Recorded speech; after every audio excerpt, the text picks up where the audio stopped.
Assalamualaikum warahmatullahi wabarakatuh.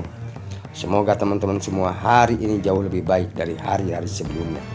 Teman-teman yang luar biasa, tidak ada sebuah sukses tanpa kerja keras.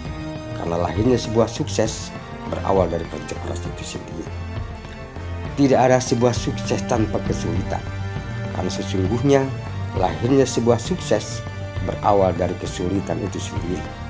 Jadi bersyukurlah jika hari ini Anda mendapatkan begitu banyak kesulitan, dihina orang, dilecehkan orang, ditipu orang, bahkan diusir orang.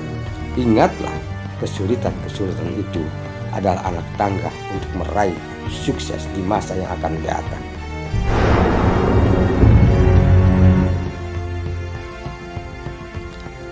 Suatu ketika saya jalan-jalan ke sebuah kota yang jaraknya sekitar 30 km dari kota kecil tempat saya dilahirkan.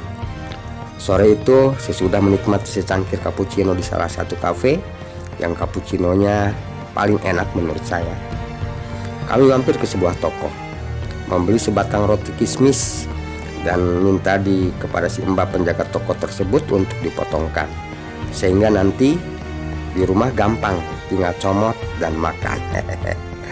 Selesai dipotong dan dibungkus rapi, lalu diserahkan kepada saya. Langsung saya berikan uang lembaran 100.000 kepada dia. Tapi ditolak. Dengan senyuman manis, Mbak berucap, "Maaf Pak, jam jualnya sudah ditutup. Bapak gak usah bayar." "Kamu yakin?" kata saya.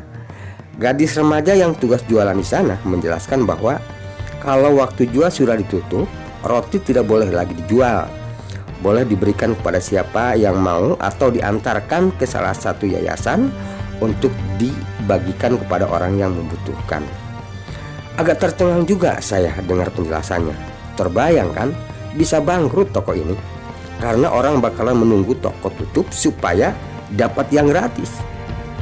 Belum selesai ngobrol dengan si Mbak, tiba-tiba ada suami istri yang juga mau belanja roti. Rupanya tanpa saya sadari sudah mendengar percakapan kami. Kelihatan dari tampilannya sih sepasang suami istri ini adalah orang berada. Si wanita juga minta roti kepada si Mbak, tapi dicegah oleh suaminya sambil berkata, "Tidak Umi, kumohon, kami punya cukup uang untuk membeli. Mengapa kita harus ngambil yang gratis? Masih banyak orang lain yang membutuhkannya." Wah. Merasa tersindir saya. Wajah saya panas, egoisme saya melonjak ke permukaan. Merasa tersindir dengan perkataannya, dalam hati saya bergumam, sok kaya. Tapi bersyukur, saya cepat sadar diri, gak sampai terucapkan. Karena orang yang bicara suami ke istrinya. Masa iya saya tiba-tiba nyelak di tengah-tengah? Hampir saja saya berbuat kesalahan, karena toh mereka tidak ngomongin saya kan? Kalau saya merasa tersindir, itu salah saya sendiri. Hingga menjelang tidur, kata-kata si suami kepada istrinya masih terngiang-ngiang rasanya. "Kami punya cukup uang untuk membeli. Mengapa kita harus ngambil yang gratis? Masih banyak orang lain yang membutuhkannya." Setelah saya renungkan, saya merasakan bahwa kata-kata ini benar. Kalau semua orang yang punya duit ikut antri dan dapatkan roti gratis yang biasanya diantarkan ke yayasan untuk dibagi-bagikan gratis, berarti orang yang sungguh-sungguh membutuhkan tidak bakalan kebagian lagi roti gratis. Walaupun saya sesungguhnya mau membayar, namun si Mbak yang gak mau terima uang saya. Pelajaran hidup ini tidak mungkin saya lupakan. Kalau kita sanggup beli, jangan ambil yang gratis. Biarlah orang lain yang lebih membutuhkan yang mendapatkannya. Sungguh sebuah kepedulian akan sesama yang diterapkan dengan kesungguhan hati. Ini saya baru tahu kenapa di tempat-tempat tertentu suka ada kopi gratis, tapi jarang ada orang yang ambil. Mereka lebih suka membeli, bukan karena gengsi-gengsian, tetapi terlebih karena rasa peduli mereka pada orang lain yang mungkin lebih membutuhkan. Pelajaran yang sungguh-sungguh memberikan inspirasi bagi diri saya kan. Allah sudah memberikan berkah yang cukup untuk kita.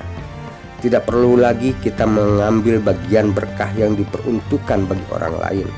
Teman-teman yang luar biasa, ketika kita mendengar ada program pemerintah untuk membantu orang miskin, apa yang ada dalam benak kita?